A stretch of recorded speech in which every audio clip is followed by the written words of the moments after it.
Il a été major à l'examen de fin d'études pour sortir de l'école des enfants de troupe.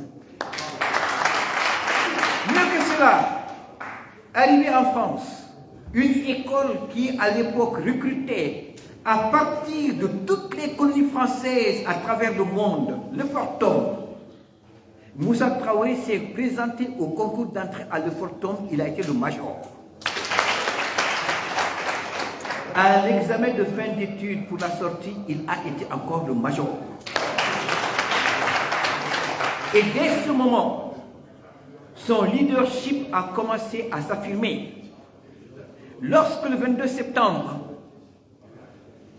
les 8 stagiaires maliens, les 8 élèves officiers qui étaient à Fréjus ont appelé l'éclatement de la fin du congrès extraordinaire de l'Union soudanaise RDA, c'est lui qu'on a désigné pour rédiger la motion de soutien et de félicitations des élèves officiers à l'attention des membres des congressistes à Bamako. C'est dire déjà que son leadership était déjà reconnu. Quand il est revenu au pays, je ne m'étendrai pas. Ce que je retiens, c'est que des missions très périlleuses lui ont été confiées en Afrique australe. Au prix de sa vie, il s'est rendu au Congo Léopoldville, actuel RD Congo, RDC, au prix de sa vie. Alors que les avions de l'ONU étaient en train de bombarder les maquisards lumumbistes, c'est le lieutenant Moussa Traoré qui fut désigné pour apporter des armes et des munitions aux nationalistes congolais qui continuaient d'œuvre de Lumumba. Et c'est à cette circonstance qu'il a rencontré pour la première fois un Congolais qui allait devenir très célèbre par la suite, Joseph Désiré Kabila. C'est à lui que les armes sont. Moussa Traoré a été maintes fois instructeur. Instructeur avant d'aller à Fréjus, instructeur à Fréjus, instructeur après son retour de Fréjus. Pourquoi? Ça se comprend très bien. Ceux qui l'ont connu jeune l'ont vu, il est taillé en athlète, svelte, athlétique, souple, fort et endurant. On ne peut pas trouver meilleur profil pour être un instructeur. Et il a été instructeur en Afrique australe. C'est lui qui a entraîné au maniement des armes les nationalistes d'Afrique du Sud et de Namibie. De retour au pays, il a rejoint Kati et c'est là que le destin s'est accompli. Il en est descendu un mardi 19 novembre pour s'emparer du pouvoir. Comment est-il arrivé au pouvoir? On le sait, à la suite d'un coup d'État.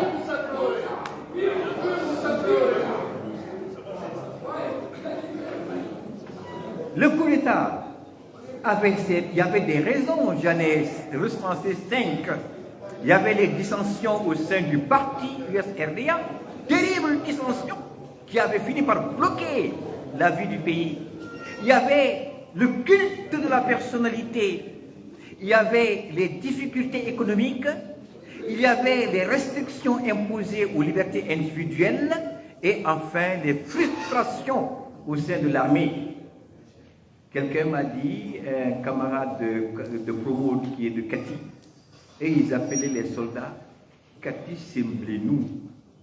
Pourquoi? Parce que leurs pieds étaient rougis par la latérite dans laquelle ils marchaient. Voilà donc les 5 raisons. Je vous invite à lire le livre, elles y sont développées. Une fois au pouvoir, comment l'a-t-il géré? D'abord, en trouvant des solutions à différentes crises, ensuite, en s'adonnant à des tâches de développement. Je m'intéresse surtout, je laisse de côté les crises, les crises que Moussa Traoré a eu à surmonter sont développées dans le livre. Si je lis les tâches de développement, le coup d'État a eu lieu le mardi. Mercredi, c'était l'euphorie à travers tout le pays. Jeudi, tous les cadres ont été convoqués à la permanence du parti qui était désormais la Maison du Peuple. Ceux qui connaissent la Maison du Peuple, il y a une grande salle, c'était la salle des spectacles, c'était là qu'étaient les premières semaines, les semaines de la jeunesse, c'est là qu'on jouait les pièces de théâtre. C'est là qu'on a convoqué tous les cadres et à l'heure indiquée, le colonel Youssouf Traoré est venu, il a dit « Ah, vous voulez bien nous excuser, hein, nous n'avons pas songé à mettre ces chaises. » Donc tous les cadres étaient debout.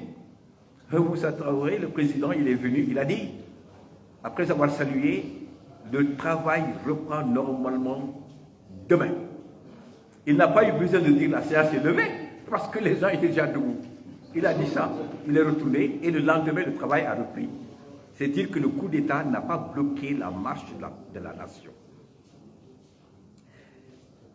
Moussa Traoré, il a géré le pouvoir dans ce qu'on appelle la rupture dans la continuité. Et c'est là la grande différence entre lui et ceux qui sont venus après lui. Ceux qui sont venus après lui ont cru que l'on peut édifier sur la table rase. Ils ont commencé par détruire tout ce qu'ils ont trouvé. Moussa Traoré n'avait à l'époque que quelques 33 ans. Je ne me rappelle plus l'âge exact, mais c'est la trentaine. 32, merci. Mais, de ce qu'il a trouvé, il a supprimé tout ce qui était entrave aux libertés individuelles. Durant les 23 ans qu'il a passé au pouvoir, la seule liberté qui n'était pas reconnue aux Maliens était la liberté de créer son propre parti politique. Sinon, toutes les autres libertés ont été rétablies progressivement. Rupture dans la continuité, cela s'est senti dans la formation de son premier gouvernement. Il y a introduit d'anciens ministres de Modibo Keïta. Il n'a pas fait de chasse aux sorcières. Après, ce qu'il faut retenir dans la gestion des affaires de l'État, c'est cette conférence des cadres de juillet 1969. On vous dit toujours, ils avaient dit qu'ils allaient passer 6 mois et rejoindre les casernes. Ils sont restés 23 ans. Il y a une raison, c'est que lors de cette conférence, ceux qui venaient d'arriver au pouvoir et qui s'étaient regroupés au sein du comité national de libération, du comité militaire, pardon, de libération nationale, se sont rendus compte de quelque chose. L'extrême grande division qui existait à l'époque entre les Maliens. Peut-être qu'il y a dans la salle certains de mes aînés qui ont participé à cette conférence. Ce qui a retenu l'attention au début, les premiers jours, c'était des polémiques entre d'abord militants de l'Union Sonaise RDA. On ne pouvait pas pardonner à des gens comme Jean-Marie Koné, Louis Nègre et consorts le fait de s'être retrouvés dans ce gouvernement, mais aussi polémique entre les militants du PSP dissous et ceux de l'Union Sonaise RDA. Donc, on en a tiré la conclusion, à qui allons-nous donner le pouvoir? Si nous donnons le pouvoir dans ces conditions, l'armée ne va-t-elle pas ressortir dans quelques jours pour la reprendre, compte tenu qu'ils ne s'entendent pas? C'est la raison pour laquelle ils sont restés et ils ont adopté la démarche de la fourmi du termite. Aller pas à pas. Le retour à la vie constitutionnelle normale s'est effectué pas à pas, de manière très méthodique. On a d'abord annoncé la future création du parti. On a annoncé la mise en place des cellules du parti. On a procédé à la mise en place des cellules du parti. On a rédigé une constitution que l'on a proposée au peuple, qu'il a adoptée par référendum. Il y a eu l'élection présidentielle et c'est ainsi qu'on est retourné à la vie constitutionnelle normale. Après avoir créé, bien sûr, l'UNFM, afin que toutes les femmes aient un espace où s'exprimer, mais aussi l'UNJM, afin que tous les jeunes aient un espace où s'exprimer. lorsque cela a été, tout cela bien sûr en même temps que l'on développe, que l'on travaille. C'était la gestion de l'État par Moussa Traoré. Comment a-t-il quitté le pouvoir? On vous dira, en mars 1991, tout un peuple s'est dressé pour mettre fin à la dictature la plus sanguinaire d'Afrique occidentale. C'est faux. Pourquoi le président Moussa Traoré est tombé? Il commençait à gêner. Les événements qui se déroulent actuellement dans le Sahel expliquent la raison pour laquelle il est tombé. C'était un homme qui ne se laissait pas marcher sur les pieds. Il faut partir de la conférence d'Abol. Lorsque François Mitterrand est venu dire à des chefs d'État africains, moi j'ai le discours encore, démocratisez vos régimes, retenez l'impératif. Et quand je dis démocratie, vous vous rendez compte, le Manitou qui parle. Et quand je dis démocratie, j'entends des élections libres, une presse libre, un parlement qui délibère. Et il a continué. La France sera plus enthousiaste dans son aide envers ceux qui feront un pas vers la démocratie. Elle sera plus tiède envers ceux qui traîneront les pieds. Des présidents comme Abdou Diouf ont accepté. Non, Moussa Traoré, successeur de Babemba Traoré, de Amadou Sékou, de Firoun, de Chiboun, de l'Almami Samouri Touré, ne pouvait pas accepter d'être à fond.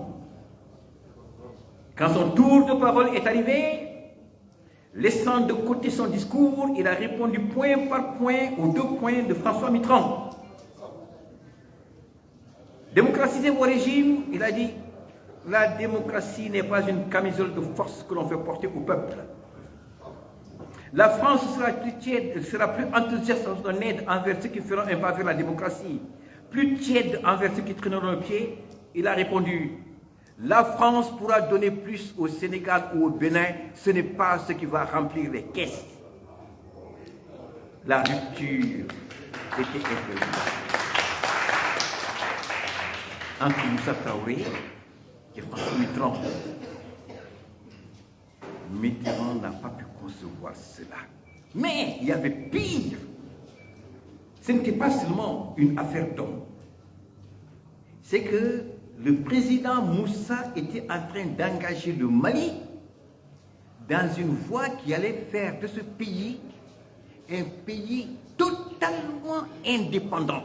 Nous allions leur échapper. Pourquoi? Grâce à ce qu'il a lui-même appelé la diplomatie du développement. Dans ses derniers voyages à l'étranger, il a visité les États-Unis d'Amérique. Il a visité l'Union des républiques socialistes soviétiques. Il a visité la République populaire de Chine. Il a visité le Japon. Des liens étaient déjà solides avec la République fédérale d'Allemagne. Il ne se déplaçait pas pour rien. Il se déplaçait avec des dossiers solides. Et il avait pu obtenir de ces différents pays le financement pour 7 projets phares. Je ne les cite pas dans l'ordre, mais je vais vous en indiquer certains. Il y avait, avec l'Union soviétique, l'aménagement de 200 000 hectares de terre dans l'office du Niger de Mema Fari Maké. Nous serions devenus un pays exportateur, nous n'aurions plus couru la famine là. Avec l'Union soviétique, il avait été prévu de transformer les ateliers militaires de Markala en une usine de fabrique d'armes et de munitions pour tous les pays d'Afrique qui s'approvisionnent en armes en Union soviétique. avec le Japon, c'est la ceinture verte qui était prévue. Une ceinture qui allait de Diema à Anso à Menaka, avec une profondeur, une largeur de 15 à 20 mètres, pour stopper l'avancée du désert. Les travaux d'aménagement par les Japonais, le jour où ces travaux ont commencé, c'est le jour où les rebelles ont tiré le premier coup de feu. Les Japonais ont dit, avec les Ukrainiens, pour pas ici, ils sont partis. Troisième grand projet, il s'est rendu aux États-Unis d'Amérique. Dans ses cartons, dans sa serviette, le projet d'université nationale et décentralisée et professionnalisée. C'était ça, c'est ainsi qu'on appelait université nationale. Décentralisée, professionnalisée. Ce qu'il avait prévu, c'était de disperser les facultés sur l'ensemble du territoire. Et deuxième objectif avec cette université, faire en sorte que ceux qui allaient en sortir ne puissent pas chômer. C'est la raison pour laquelle, parmi les facultés qui étaient conçues au nombre de 8, 6 étaient à dominante scientifique, 2 à dominante littéraire. Dans le programme, donc c'était le deuxième projet. L'éditeur me dit de ne pas entrer dans les détails. Donc je vais rapidement raccourcir. Troisième projet, avec la République fédérale d'Allemagne, c'était le décaillassage du seuil de Sotuba. La navigation serait possible de Kangaba jusqu'à Gao. Ça, c'est avec la République fédérale. Quatrième projet, avec la République populaire de Chine, l'exploitation du pétrole et le barrage de Taoussa. La France était au courant de tout cela. Imaginez si cela se réalisait. Et les financements pour tous ces projets, les financements étaient acquis. Dans certains cas, les travaux avaient même été commencés. Voilà encore l'une des raisons pour lesquelles les Français ne pouvaient pas accepter que le président Moussa reste au pouvoir.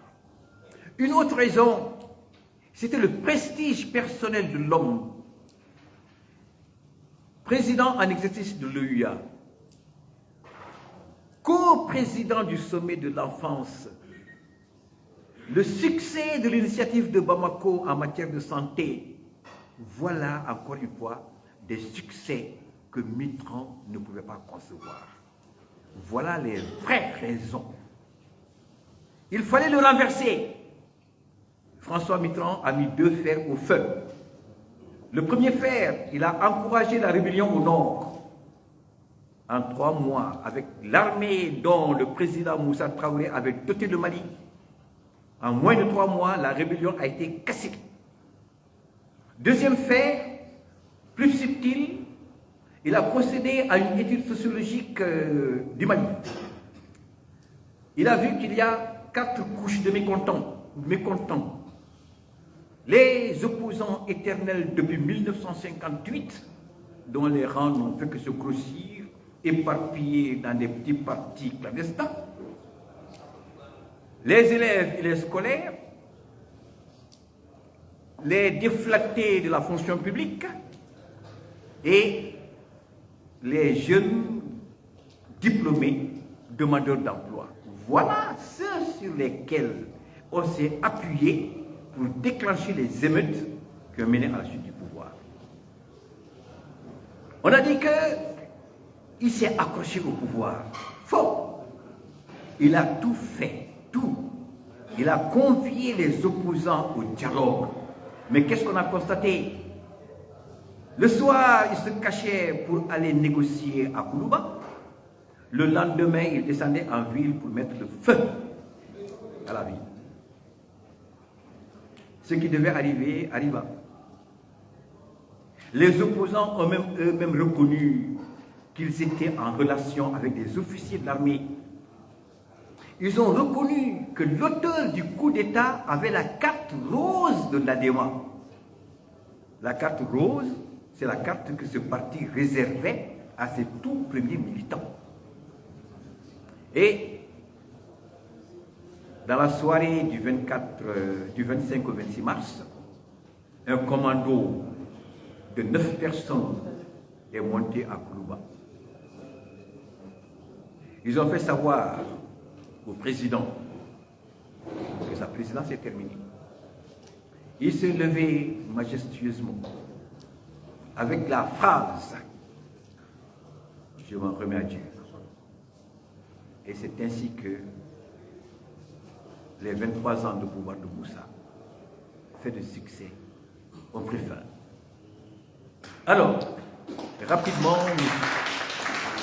je vais vous parler de l'héritage qu'il nous lègue.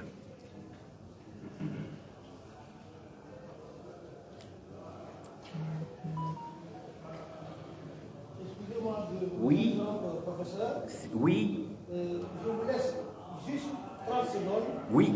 pour davantage édifier votre auditoire et de leur permettre de poser des questions. Vous avez 30 secondes pour terminer ce volet. Très bien. 30 secondes. Alors, voilà rapidement. Je ne développe pas.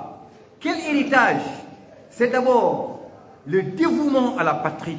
On pourra tout dire à cet homme, sauf qu'il n'était pas un patriote. Il a tout sacrifié pour le Mali. Le dévouement à la patrie est le sens élevé du service de l'État. Sous Moussa, le cadre n'avait pas droit à la faute. Ibissé, Ibitoala, Ibissé, Ibiboala. Quel autre héritage? C'est la défense et l'illustration de la souveraineté nationale en tout lieu et en tout temps. Quel autre héritage? L'organisation et la méthode. Et ça, j'en suis témoin parce que pendant quelques 6 ou 8 ans, j'ai travaillé comme collaborateur au BEC. C'est l'organisation et la méthode dans la conception, l'exécution et le suivi des tâches. Enfin, ces deux slogans phares, l'aide la plus utile est celle qui provient de nous-mêmes. Deuxième slogan, consommons malien. Je vous remercie. Merci, professeur.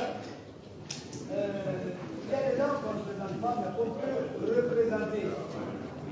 Vous aurez certainement remarqué à la table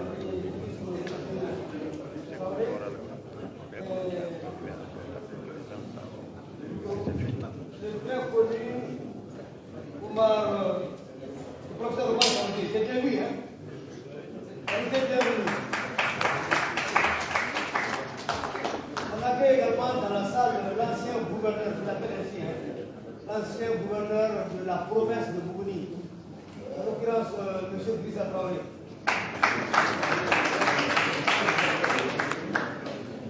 Alors donc, nous allons demander à la presse, s'il vous plaît, de bien vouloir poser des questions. Je crois qu'aujourd'hui, ce n'est pas tellement le jour du grand public. Vous voudrez bien nous expliquer pour cela. Pardon? Ok, d'accord. Alors, vous voudrez bien vous inscrire auprès du représentant de l'AMAP. On va prendre les 5 premiers noms. Nous vous demandons d'aller directement à vos questions et de réserver à plus tard certains développements. Oui? Alpha Omega. Qui d'autre? Bon, peut-être pour avoir un peu plus d'attention, on va commencer avec M. Maïga. M. Maïga, s'il vous plaît.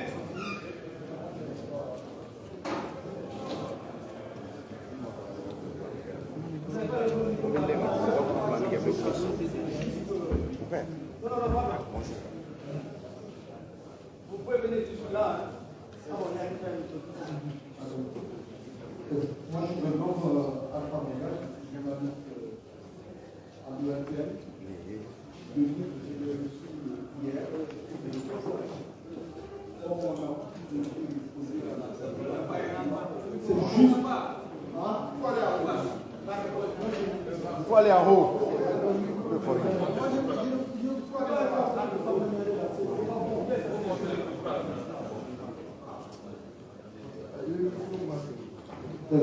Voilà, non, moi c'est juste une coquille dans l'ouvrage.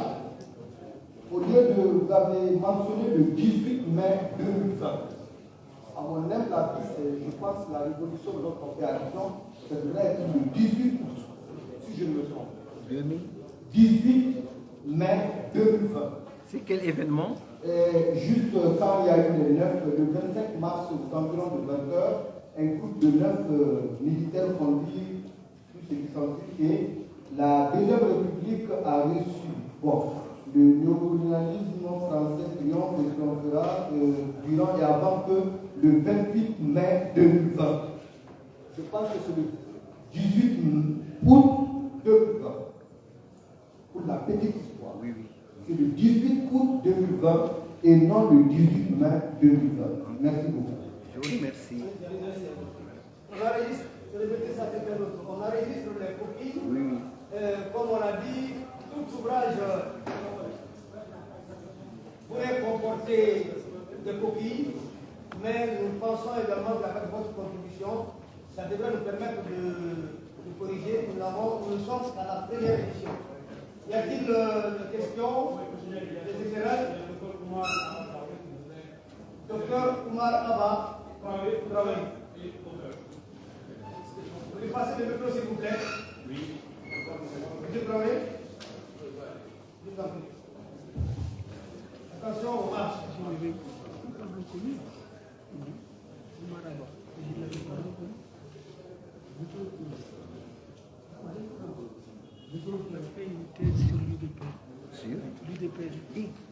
C'est notre collaborateur.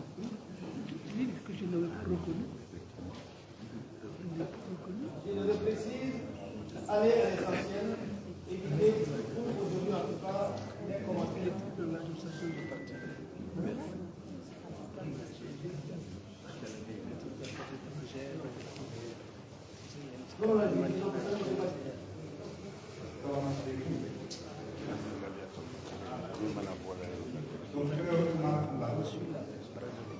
Politologue, auteur, ancien fonctionnaire des affaires étrangères. Le général président Moussa Traoré a exercé effectivement le pouvoir suprême de notre pays pendant 22 ans. Il nous rencontre des citoyens de haut niveau comme celle-ci pour rappeler la vie de ce personnage est incontestablement un événement politique important. D'où ma présence ici, à ma qualité de citoyen et d'observateur politique, non pas pour parler du parcours ou du bilan politique du personnage, que je laisse à quelques personnes, mais pour dire un seul mot sur le plan politique et un mot sur un point moral. Sur le plan politique, je vois le ministre Bankou, l'ancien ministre. Sur le plan politique, je dirais que j'ai pu réfléchir sur les causes du coup d'État du 19 novembre 1968, perpétré par le lieutenant Moussa Traoré et ses compagnons. Le récit du coup d'État du 19 novembre 1968 se trouve dans les livres intitulés Comité militaire de l'éducation nationale, 19 novembre 1968, ou 10 années d'efforts de réalisation et d'assainissement. Ce livre est imprimé sur les presses, édition imprimée du Mali. Dans son discours d'anniversaire, le lieutenant Moussa Traoré, le président du séminaire du chef d'État du Mali, estime et justifie le coup d'État du 19 novembre 1968. En effet, Moussa Keïta et son équipe dirigeante, en refusant obstinément de convoquer le 7e congrès de l'Union financière, en dissolvant par un acte arbitraire le bureau politique national issu du 6e congrès et en instituant un comité national de défense de la révolution non prévu par les statuts du parti, se sont délibérément placés au-dessus du parti qui considère pourtant la source de leur pouvoir. Par ailleurs, Modibo Keïta, en dissolvant illégalement l'Assemblée nationale et en instituant à cette institution nationale une délégation législative de son choix, a violé à la fois la Constitution et la souveraineté du peuple, transformant ainsi le pouvoir démocratique en un système autocratique.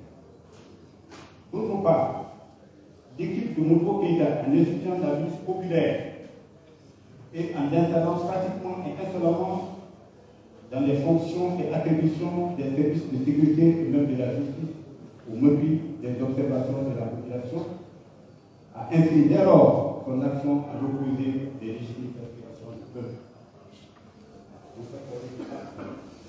La conséquence de toutes ces mesures arbitraires et impopulaires a été la dégradation de la situation économique, accompagnée d'un climat déprimant de peur collective et d'insécurité à tous les niveaux. L'exhortation permanente à dénoncer les ennemis de la révolution, jetant la suspicion jusqu'au sein des familles. La milice se suppliqua au fond de l'ordre, arrêtait, poursuivait, instruisait et jugeait selon un code connu bien fait. Ces expressions ne se comptaient plus. La disparition des libertés élémentaires de l'individu créa une atmosphère générale.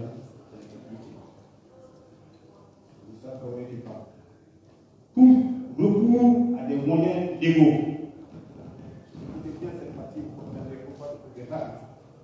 Tout recours à des moyens légaux pour restituer au peuple les attributs de sa souveraineté étant devenus en dessus l'armée. Fidèle à son serment traditionnel vis-à-vis du peuple, n'avait d'autre alternative que de remplacer par la force le régime de Modibo Keïta, et c'est qu'elle est fière d'avoir réalisé 100 décisions de sang le 19 novembre 1968, page 57, à la page 58, à la page 77 du livre. Enfin, j'invite certainement des femmes, moi je parle, et les hommes qui ont effectivement vécu au Mali pendant la période allant de 1960 à 1968, à se prononcer objectivement sur les causes du coup d'État de 19 novembre 1968, comme j'ai décrit dans mon livre, le voici. Et cela sans rancune, sans esprit de vengeance, sans parti pris et sans esprit partisan, pour bien éclairer les générations présentes et futures au nom de la vérité historique et de la spiritualité du peuple malien. Enfin, selon moi, j'ai vécu cette période pendant 1960. Je dirais en toute objectivité, sans faire part de mon cœur,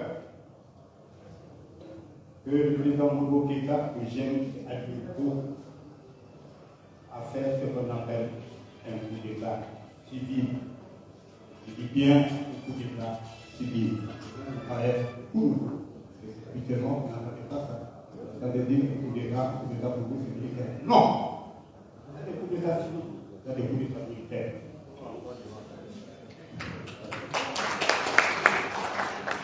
Pas de coup d'État constitutionnel. C'est-à-dire, tous les coups d'État, généralement, mettent en cause les constitutions et toutes les institutions de la République, notamment le gouvernement. Il n'y a pas de coup d'État constitutionnel. Le coup d'État peut être militaire, il peut être civil. Alors, le Modibo Keïta a fait un coup d'État civil. Et le président Moussa Traoré a fait un coup d'État militaire comme réponse. Pourquoi je dis cela? Écoutez-moi bien, monsieur. Je dis cela en me référant à la définition même du coup d'État.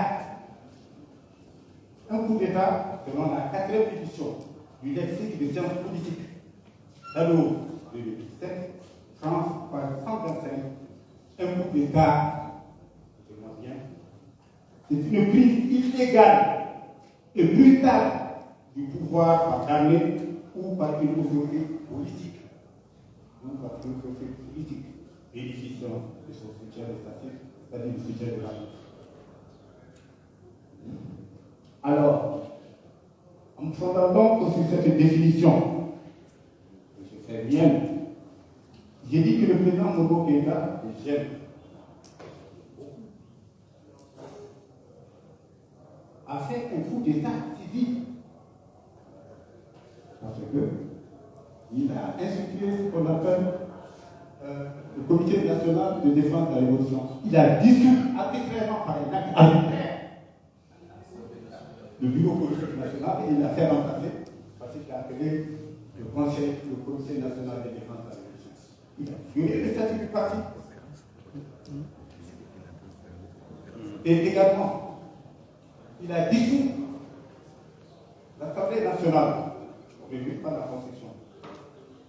Il a fait remplacer cette institution nationale parce qu'il a appelé le comité, la délégation législative, composée des membres de son choix. Donc, il a fait un coup d'État civil, si vous référez à la définition que je viens de donner. Ce n'est pas de moi-même, c'est du lexique de science. Et c'est la page.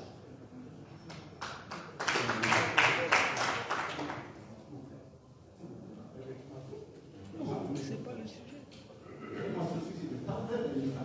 Vous me décrivez, hein, vous n'écrivez pas pour moi, vous n'écrivez pour n'importe qui. En Afrique, on connaît surtout des groupes d'État militaires opérés par des groupes d'officiers.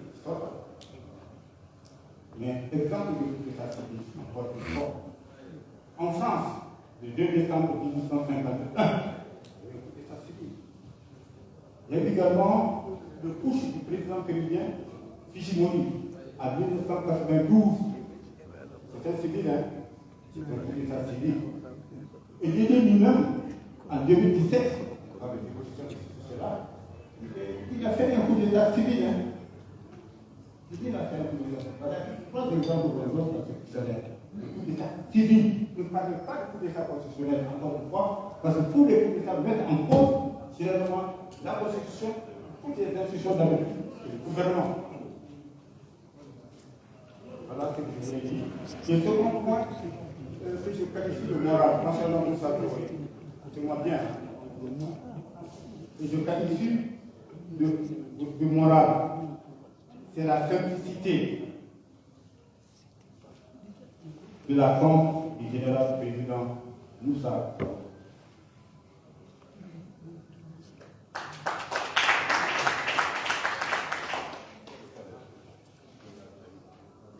En effet, le mardi 6 juin 2023, j'étais en visite au cimetière d'Abdallah à Bamako.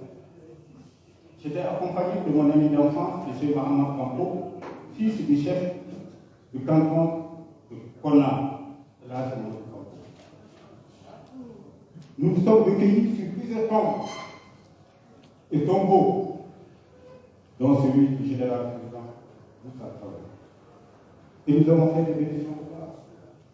J'ai été beaucoup impressionné par la tombe du général président Moussa Traoré. Il y a des cercles de citoyens ou des personnes en bâti, non pas des tombes, mais des tombeaux. S'il faut faire la différence entre tombeaux et tombeaux. Le général président Moussa Traoré a exercé le pouvoir suprême du Mali pendant des années. Sa tombe. Ni d'effigie, ni d'écriture à la tête de la tombe. Seulement une pierre noire. Je me suis informé auprès des membres de sa famille. Celui-ci m'a dit qu'avant sa mort, c'est ce qu'il a demandé. Et on l'a couché. À côté de son ami, le général Segoudi. Oui. Pour retrouver la tombe de Moussa Traoré, son nom n'y est pas écrit. Il a fallu qu'on s'adresse au gardien du cimetière qui est venu nous montrer la tombe du général président. Cela dénote le caractère religieux. Et ce que les gens ne connaissent pas, le côté très simple, très modeste et très humble du général président Moussa Traoré. Que son âme repose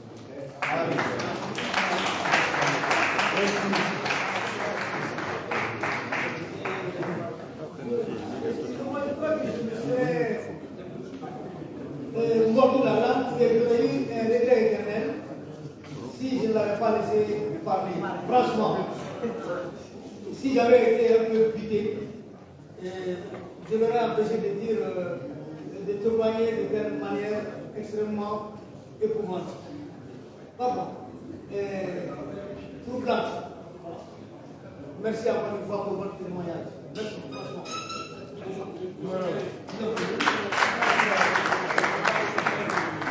Voilà, j'espère que.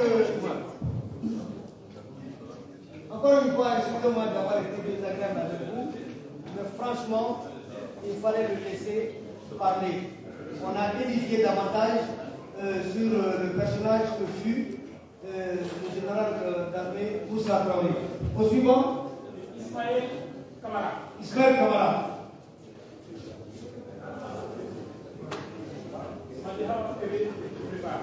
Madi Awa Kébé se prépare. Prenez ça en bas. Vous avez suffisamment d'attaque. Ok. Bonjour à tous.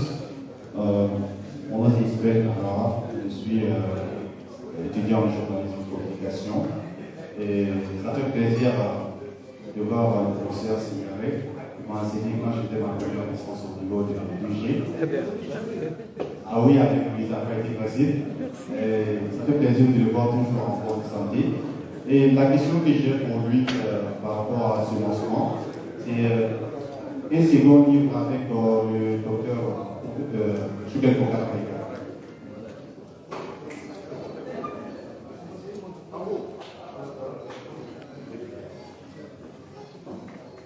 Ok, je disais un second livre à rédiger avec le docteur Choubel Kokakaïka. Je souhaiterais savoir qu'est-ce que ça fait de travailler avec ce grand monsieur. Je pense que ça devient une habitude avec vous. D'accord.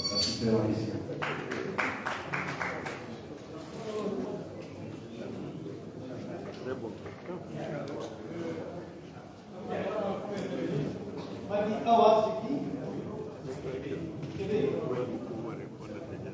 Les questions sont, j'espère, enregistrées par M. Sengaré. Ah, d'accord, j'ai enregistré quand même. Voilà, allons-y.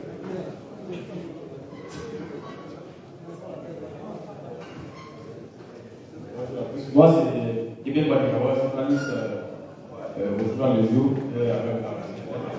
c'est rédacteur ici au journal Le Jour. Tout d'abord, je rends un vibrant hommage à elle, le professeur, président de cette salle, qui est resté un des fidèles du général Moussa Traoré.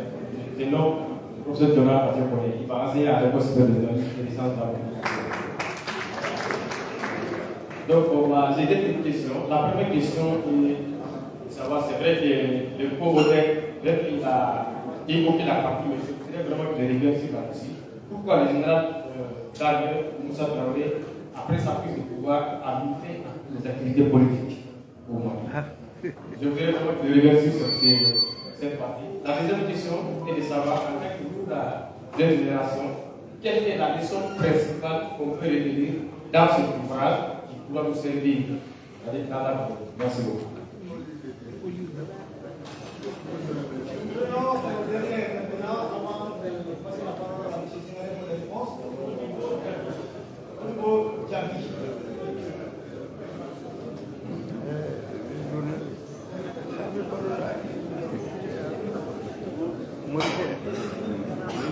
Bonjour tout le monde. Je salue mon grand frère Kanouté et des journalistes collés à Moussa Traoré, que je connais. Je parle de questions, mais un peu de questions. M. Sengaré a dit que c'est 9 personnes officiers qui sont partis recueillir Moussa à Touba. C'est 14 officiers. Je vais te donner la liste. Oui. Youssouf Maïko, Mamadou Malé, Abdraman Traoré, Nawe Keita, Boubou Sidibé, Ismaïla Koulibaly, Suleiman Daou, Ishaka Diara, Ousmane Sissoko, Yaya Koulibaly, capitaine commandant Chaka Kone, qui est guidé. Yacouba Togola, Stéphane Keita et Issa Traoré. Après, dans les livres aussi, vous avez parlé de François Mitterrand. Pourquoi ne pas parler de CNRR et les mouvements démocratiques? Est-ce que ça est dans les... Comme on a parlé d'abord, est-ce que cette paix et les mouvements démocratiques sont dans les livres? Parce que vous avez parlé de Mitterrand, le vrai symbole du coup d'État de 91. Mais vous n'avez pas, je n'ai pas entendu cet aspect et les mouvements démocratiques. Cet aspect. IFDM, CINI, ADEMA, Association, les officiers, les 9 dossiers qui ont commenté ce coup d'État. Je n'ai pas entendu. Merci beaucoup. Alors, avant de passer la parole à M. Ségalé pour ses réponses, j'aimerais rappeler un élément qui peut paraître un détail. En 1966, quand j'ai été inscrit au CPR, Centre de pédagogie, s'il vous plaît, M. Dramé, s'il vous plaît.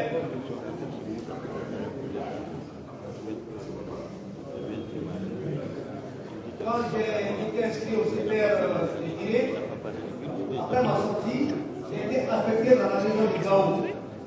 J'ai promis d'imprudence d'aller voir mon père, Personam, qui était en compagnie de son jeune frère, Salah Dialé, Personam.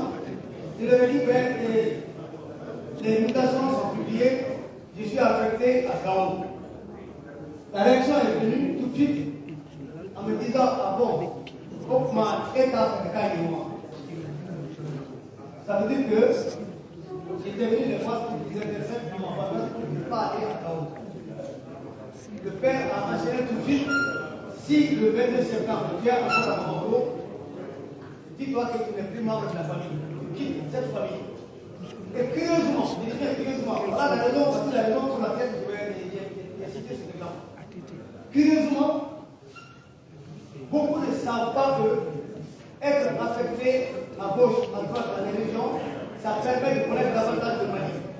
Et ces affectations ont été bel et bien maintenues par Moussa Traoré.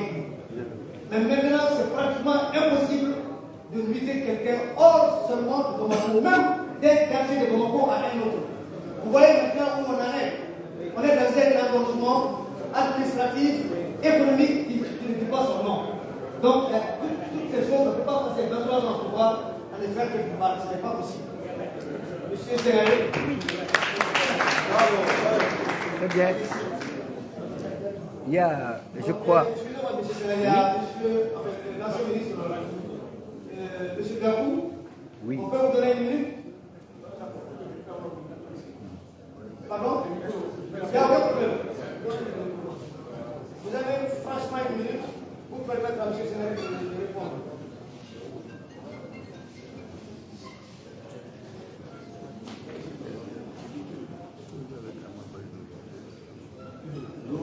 Alors, bon, merci M. le Président. Je voudrais intervenir juste pour une minute pour dire que dans le régime de Moussa Traoré et dans celui du contrôle d'État, il y a eu une ressemblance apparente. La ressemblance apparente, les deux régimes sont des régimes de parti unique. Dans son parti unique, Moussa Traoré avait besoin du peuple. Il allait au suffrage universel. Il avait besoin des voix du peuple pour exercer le pouvoir. Tandis que dans le régime du contrôle d'État, il n'a aucun besoin de la voix du peuple. En effet, il était assis sur un socialiste léniniste dans lequel le secrétaire du parti est d'office le chef de l'État. Donc, il n'irait jamais aux élections pourtant, c'est le secrétaire général du parti. Il n'irait jamais aux élections présidentielles parce que le parti était un parti d'État, un parti d'État dans lequel aucun besoin du peuple n'avait besoin seulement de voix de son parti. Qui ça? Dans lequel il allait aux élections. n'était pas au Ghana, j'ajoutais que Moussa Traoré, je l'ai rencontré pour la première fois.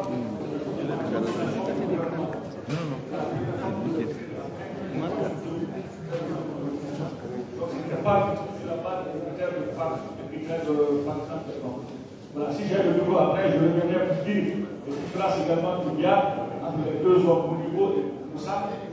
Moussa avait besoin d'une armée forte pour le malien, tandis que le niveau avait besoin d'une armée, la chaude et sa fils, sa pour contrôler le peuple. Voilà, une différence fondamentale. Là, également, je voudrais bien parce que là, je dis que Moussa a besoin d'une armée forte, j'en suis témoin personnellement. Car j'ai été réquisitionné un jour par le colonel de l'Islam c'était sur bord de Moussa Traoré, pour aller à Makala, transférer les ateliers centraux de Makala à l'Afrique nationale. C'est moi qui ai effectué cette opération à ma qualité de directeur général de l'IPGP, qui était un institut de gestion pour le Mali et pour l'Afrique de l'Ouest. Donc Moussa a organisé ce transfert pour que l'armée malienne soit forte, pour qu'elle soit autonome dans la fabrication de ses armes de poing, dans la réhabilitation de ses armes de combat, pour qu'elle continue de former grands ingénieurs, de grands techniciens, pour en faire un grand arsenal à la disposition du Mali. Voilà, je ne peux pas parler plus longtemps, mais je crois que la minute pour nous est suffisante déjà. Je reviendrai s'il vous plaît, si vous nous donnez encore la parole, je viendrai sur d'autres témoignages. Merci beaucoup.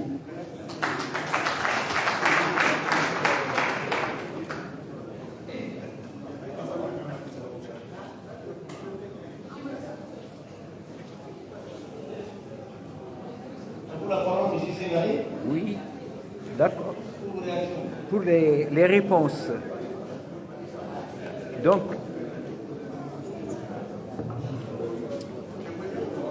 Donc une série de questions. Ah, faites développer. La première est d'un ancien étudiant qui me dit qu'est-ce que cela fait de travailler avec quelqu'un comme Choguel. Très pertinente comme question. Je dirais que dans ma vie, j'ai rencontré deux hommes qui se ressemblent beaucoup. Notre grand frère, Djibril Traoré, ingénieur de formation, Choguel Kokana Maïga, j'ai dit comment? Ah, pardon, vous savez, l'âge joue des tours. Djibril Diallo. Donc, Choguel Maïga. Tous les deux sont des ingénieurs. Mais, à la différence des autres ingénieurs, ils sont également des hommes de vaste culture. C'est-à-dire des hommes qui s'intéressent à tout. Toucher à la littérature, toucher à l'art, vous allez trouver d'agréables commerces. Voilà peut-être l'une des raisons. La deuxième raison, au sein du mouvement patriotique pour le nouveau MPR,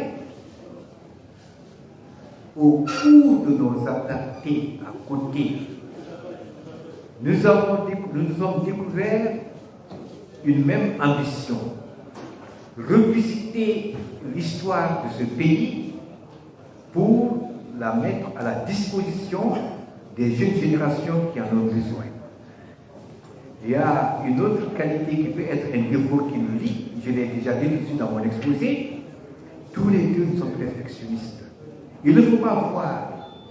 Il arrive parfois, et puis évidemment, il est le Premier ministre, président du parti, donc par la force des choses, je suis le subalterne.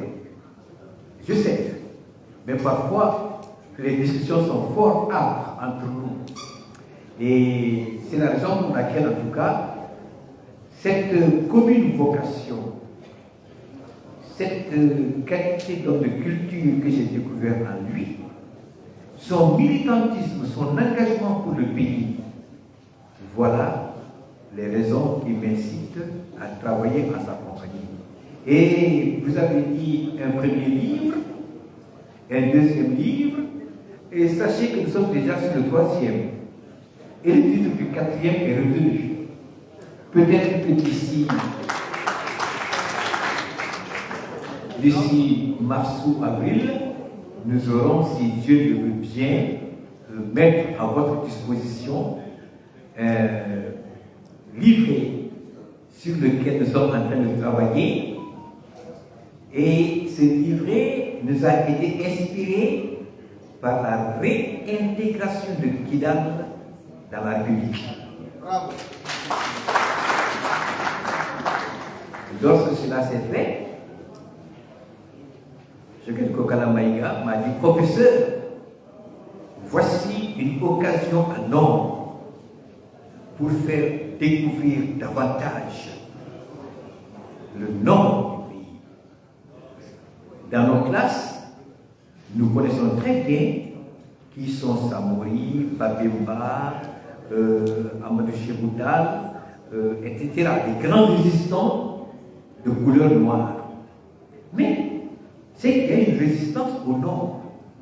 On ne parle que de deux noms, Firoun et Cheboun. Or, ils sont plus nombreux que cela. Donc, essayons de revoir cet aspect de notre histoire afin de compléter nos connaissances avec. Et c'est ce qui nous a inspiré ce livre sur lequel déjà nous sommes en train de travailler.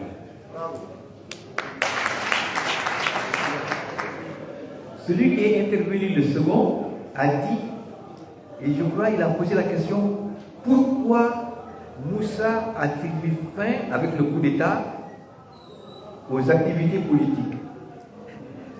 Mais pour mettre fin à quelque chose, il faudrait que ce quelque chose commence par exister. Il n'y avait plus d'activité politique dans ce pays. Il n'y en avait pas. Il n'y en avait pas parce que notre constitution, la constitution du 22 septembre 1960, retenait l'existence du multipartisme. Mais on est allé outre. Le PSP, le parti rival, a été dissous par arrêté du ministre de l'Intérieur, ce qui n'est pas normal. Le PAI, la section territoriale du PAI, a été obligée d'intégrer l'Union soudanaise RDA. Et quand plus tard, Mamadou Fayeke s'est présenté pour créer son parti, il a été pris, bastonné, embastillé, jugé, déporté. Oui.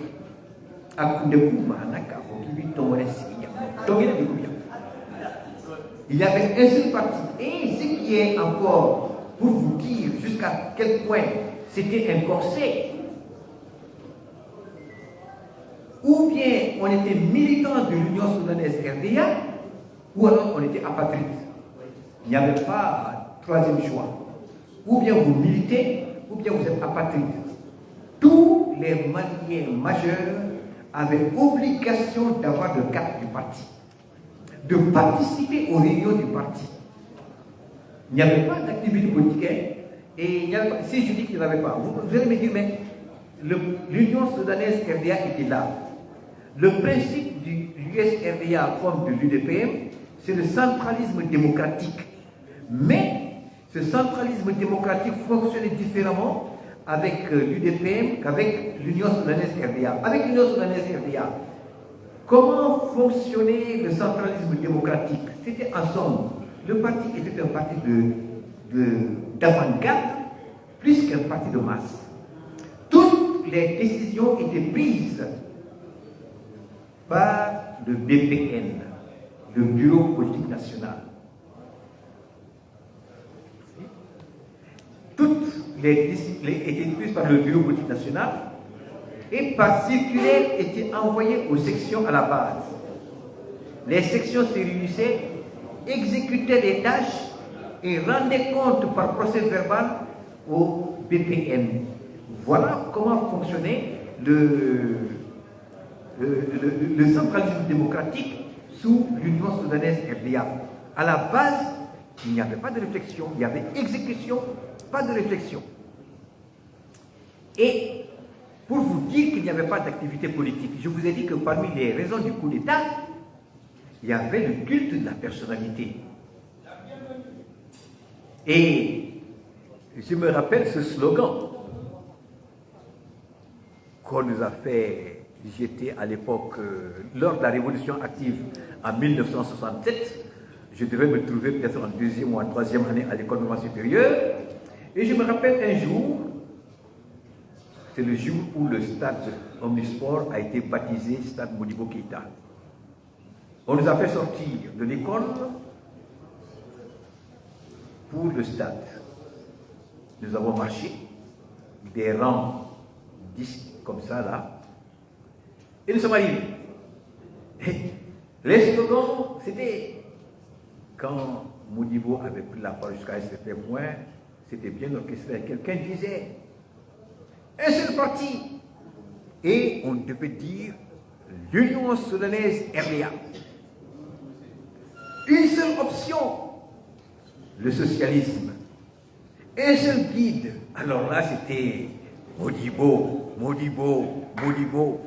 C'était ça, l'activité politique sous la Première République. Il n'y avait pas d'activité politique. Au début, il y en avait, mais je vous dis ceci. L'Union soudanaise RDA a dissous, phagocyté tous les partis, et Modibo Keïta a détruit le parti. Pourquoi? Pourquoi? Avec la révolution active, il a donné ce qu'on appelle un coup de barre à gauche. Tout ce qui avait fait la force du parti de 1946 à 1967, tout ceci, Mamadou Sidibé de Kaye, Birama Sidibé de Kati, Mamadou Diarra de Bamako, Sungolo Koulibaly de Bamako, Jean-Marie Koné de Sikasso, Abdoulaye Signare de Koulikoro, Draman Koulibaly de Ségou, Barema Bokoum de Mopti, tout ceci avait été mis de côté. On avait mis de côté. Et on a mis à leur place des jeunes gens qui n'avaient aucune base. Et c'est la raison pour laquelle, le jour du coup d'État, personne n'est sorti pour défendre le parti. Lorsque le coup d'État s'est produit, c'est au lendemain d'une conférence